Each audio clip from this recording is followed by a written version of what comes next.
تو اعلیٰ حضرت فرمانے لگے اللہ نے کہا قرآن میں واقعی الصلاۃ نماز پڑھو، یہ نہیں بتایا کتنی پڑھنی ہے، اور یہ بھی نہیں بتایا فجر کی کتنی پڑھنی ہے، یہ بھی نہیں بتایا ظہر کی، یہ بھی نہیں بتایا قیام کیسے کرنا ہے، ہمیں یہ بھی نہیں بتایا رکوع کیسے کرنا ہے۔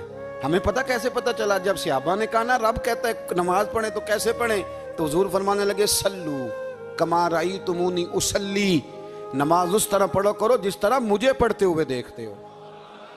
تو کہا یہ تو کیسی عجیب بات کر رہا ہے کہ نبی کریم صلی اللہ علیہ وسلم کا خیال آئے۔ اور پھر بڑی مزیدار بات، ایک شخص نے اعلیٰ حضرت سے آ کے نا، اس زمانے میں نا ایک آریہ مذہب ہوتا تھا، اب اللہ کا شکر ہے وہ کوئی نہیں، اب ویسے جو بڑے نئے نئے مذہب نکل آئے ہیں، جو آدمی جتنا پڑھ جاتا ہے معاذ اللہ وہ ایک نئی بات ہی شروع کر دیتا ہے، اور جو انوکھی بات کرے اس کے پیچھے رش بھی زیادہ ہو جاتا ہے، سٹائل ذرا ہٹ کے ہو نا جی تو ذرا ماحول جلدی بن جاتا ہے۔ تو وہ آریہ مذہب تھا، تو وہ ایک آریہ آ گیا اعلیٰ حضرت کے پاس، آ کے کہنے لگا کہ فرض کی اہمیت زیادہ ہے کہ سنت کی؟ تو اعلیٰ حضرت فرمانے لگے بھئی اہمیت تو فرض کی زیادہ ہے۔ تو کہنے لگے آپ کا وضو تو پھر سنت سے شروع ہوتا ہے، وضو میں پہلا فرض ہے منہ دھونا، اور آپ سب سے پہلے ہاتھ دھوتے ہیں، یہ بھی سنت، ناک میں پانی ڈالنا یہ بھی، کلی کرنا یہ بھی۔ میری بات کی سمجھ آ رہی ہے؟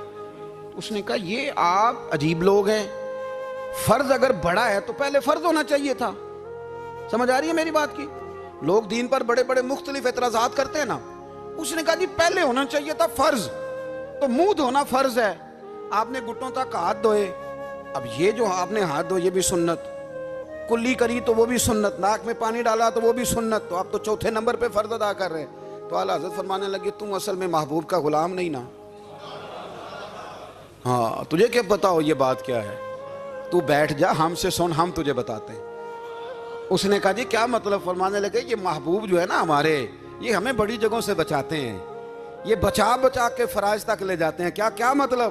کہنے لگے حضور نے ہمیں کہا ہے کہ پہلے نا ہاتھ دھو لو، پتہ چل جائے پانی زیادہ گرم تو نہیں، منہ جالی نہ جائے، پہلے نا دیکھ لو۔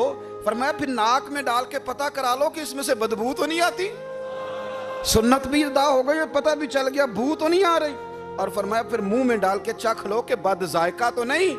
اب یہ 3 سنتیں ادا کر کے تم فرض ادا کرو گے تو اللہ بھی راضی ہوگا، اللہ کے رسول بھی راضی ہوں گے۔